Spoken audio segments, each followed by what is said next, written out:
Hello everyone, it is Goat, and today I'm going to be talking about problem number 2 on Dr. K's one-dimensional kinematics survey, as he calls it, which initially I did not do very great on, but I learned from my mistakes. I reviewed it many times, so I get it down every single time. So let's get straight into it. So question, a rock is launched from the ground straight up. The rock reaches the maximum height, 3h. The acceleration due to gravity is g. How long does it take the rock to travel from height h to h? And it says to express all your answers in terms of h and g. So first, let's move this all out of the way. Get this cleaned up right here. I apologize. Alright, so first, let's draw a diagram. So the rock is launched from the ground. This is the ground level right here. That's the ground right there. The rock is launched straight up to height 3h. Good, so we can agree with that. And then we can assume that h is just 1/3 of the way up, and 2h is 2/3 of the way up. So here is our diagram. The rock is launched straight up and then comes straight down. I'm only drawing these arrows for the purpose of visualization, but obviously the rock goes straight up and down in a single line. Sorry. So now we need to know how long it takes for the rock to travel height h to height 2h. So, I'm very sorry I let the last video cut out. But anyways, we're trying to find the time interval between height h and height 2h. And to do that, we're going to be using this equation. But what we're going to do is we're actually going to do this the opposite way, because starting from here, we don't know what the initial velocity is, do we? We do not. Going up, we know that this velocity here would be 0. So if we start from this way down, we can agree that this time interval right here will equal to this one right here. And that means that this whole area up here too will equal to this whole area up there coming down. So that being said, and then this one as well. So that being said, if we flip the graph around, so this becomes 2, this stays 2h, this actually becomes 0, this becomes h, sorry, right here. This becomes 2h and this becomes 3h coming down. I'm going to erase this part to avoid confusion. We know that the initial velocity here is 0, so v naught t is just 0, because 0 times anything is 0. And then we're left with delta x, which in this case we have to find twice. So we are trying to find t right here. And so first we need to find t to get down here, and then we'll call that t2, and then subtract t1, which will just be t to get from the top down to h right here, to get the time to get from h to h. Voila. Now, how do we do that? We'll just take this equation, bring it down here, and now we use, first we'll solve for h. So h equals 0 plus 1/2 gt squared. Now, we can actually just ignore the 0, multiply both sides by 2, because divide both sides by 1/2, which will just be the same thing as multiplying by 2. So we get 2h equals gt squared. And now, if you're not confused on this, obviously, you can just divide both sides by g and square root them. Divide both sides by g and square root them to get t is equal to square root of 2h over g. Now, that is the time for h, so that is equal to t1. Now, moving on, for t2, now we just need t2 up here. So, t2 will be 2h, because it's time to get down to here. 2h equals 0, we'll ignore that, plus 1/2 gt squared. Same thing, divide by 1/2, divide by g, squared the whole thing. 2 times 2 is 4h over g, because divided by g, and square root that, which is just equal to t2. Now, We're not done yet. We're almost done. We're not there yet. So let me just move this camera down a little bit.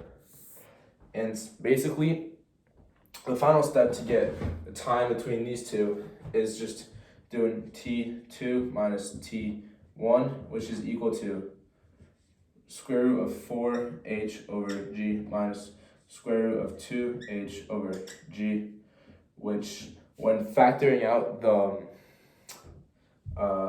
h's, you have with square root of 4, which is just equal to 2. So 2 times h over g minus root 2 times root h over g, and then we'll just bring this up here. Now this whole thing is your answer, but you can simplify that one more time and factor out the root h minus root h over g to get 2 minus root 2 all time in parentheses times root h over g. Now that is the answer right there to part A of the problem. So, fuck me. Alright, well that is definitely complicated just because I'm teaching it, which is great. You'll have to see it. Now, let's move on to part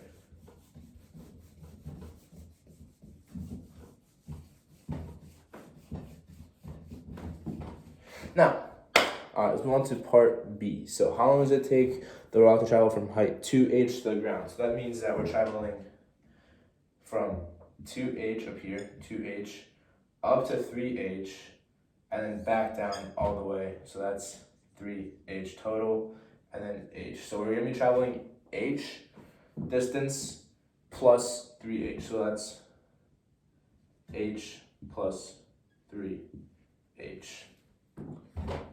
And by that I mean, the time for h plus the time for 3h. Now, we're going to do the same thing as part A. So we'll find this one first. So h, displacement, equals v naught t, which is just 0, plus 1/2 gt squared. If you learn from the last one, that is just equal to square root of 2h over g equals t. So we know that, sorry, I'm going to do this a little bigger. So t equals square root of 2h over g. Voila, that's that. You even see that from there? Yeah, yo. Fuck, I did. Bro, you guys probably can't even see shit I'm doing right now. I apologize for this. If you need me to do it again, I will. I'll help you guys. I got you, no problem. Now, t for h equals, for 3h, that's just 3h equals 0 plus 1/2 gt squared. Same process, you'll just multiply this by 2, and you'll end up with t equals square root of 6h over g. And then add these two together to get t of h plus t 3h equals square root of 2h all over g, and square root of 2h over g, plus square root of 6h over g, which is equal to root 2 root h over g plus root 6 root h over g. And at first I was confused about this. I don't know if you guys have the same problem. Oh god. And the freaking... Let me just adjust this thing real quick. Oh, this stuff ain't not gonna work. Yeah. Alright, we'll just leave it like that. If it's in the glare, I apologize. But yeah, so that, and then the same process as the last time, factor it out. We were left with root 2 plus root 6 all times root h over g, and that will be your final answer. Let me erase this, and I'll rewrite this up here. Root 2 plus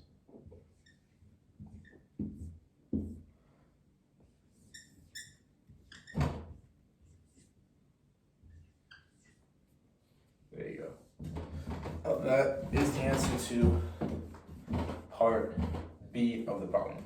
You just add the time it takes to get distance h and the time it takes to get distance 3h. And again, using v naught as 0 since we're coming from the way down to measure distances. Now part C, velocity of the rock at height 2h. How did I do this one? Okay, so part C, velocity 2h. So we know that, okay, so height 2h means that the distance is just h. So we use the same thing we have for h. So the time for h was just square root of 2h over g. So we have that one. And now to find the velocity, since we're in the initial velocity is 0, we can actually just use the simple velocity, velocity final, since this velocity here is equal to the velocity that we have here coming up, same as the one coming down, just because of the force of gravity, distance, time, all that shit. Now, so v final equals v naught, which is just 0, plus gt. Plug this in for t, we're left with v final equals g root 2h over g. So that one's actually really simple because you just plug into the equation, and then g, you don't have to cancel anything out because you literally can't. So yeah, this is what, and then you don't have to say g final. That's the answer to part C right there. All right, next up we're gonna do, how much do we have? 2 more. Okay, so 2 more. And honestly, I find this to just be like one of the simplest ways to do it. I tried a couple methods to see what is best, but all right. How long is starting from the launch road does it take the rock to cover distance 5h? So 5h means that you're going up. How do you say it? You're going up to 3h.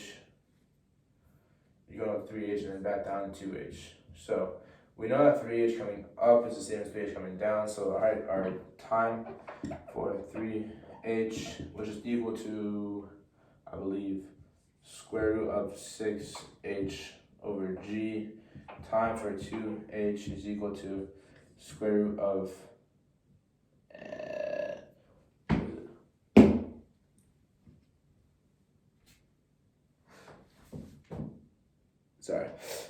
was equal to 4h over g, which is equal to 2 root h over g.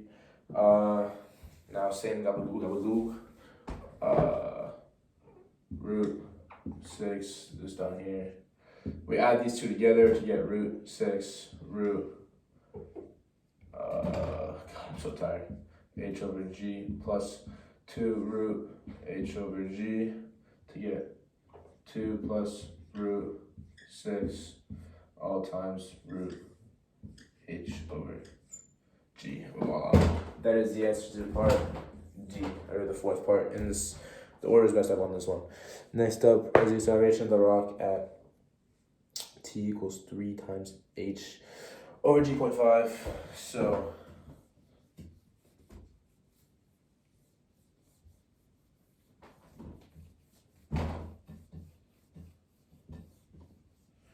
now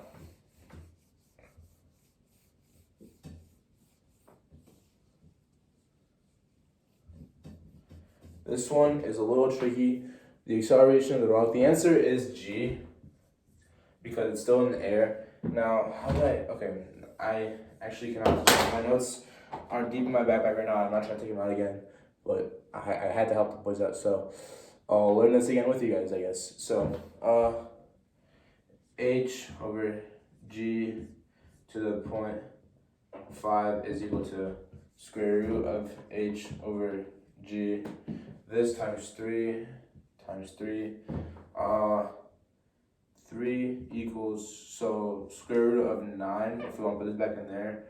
So that means that this is square root of 9h over g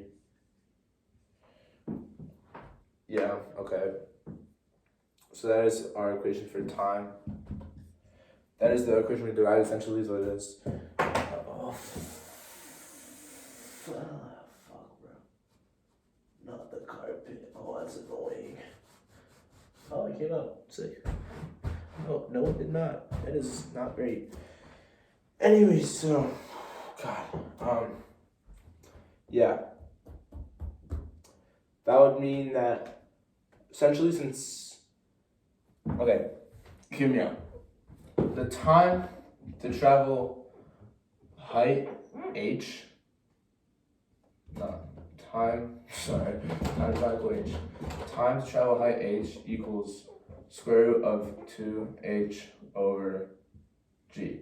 Now, the only thing that changed here is 2 and 9, right? That makes sense? I suppose so. 2 and 9. Okay, yeah, 2 and 9. So, if 2h over g is time for 1h, then, so let's do 2h over g equals h, yeah, or like, is h, then 9h over g. The relation between these two is just divide by 2, so you can just divide by 2 to get 4.5h, I suppose. I think that might be like the only way really to show that. And then obviously, like, it goes up 3h and it comes back down 3h, so that's 6h. Distance total, that's not, like, you can't put that into equation because that would mean that it's going the same way for 6h, which is not true. So that's the total distance. So, and 6h is greater than 4.5h. God, I messed this up really bad. And then, so we know that, bring this up here. We know that 6h is greater than 4.5h if h is not equal to 0, which in this case doesn't seem to be. So we know that that it is still in the air. We know that it's still in the air. Therefore, we know that the only force acting upon it, or the only acceleration it has, is the force of g. Voila. Holy shit, I just overcomplicated everything. I'm so sorry. Good luck.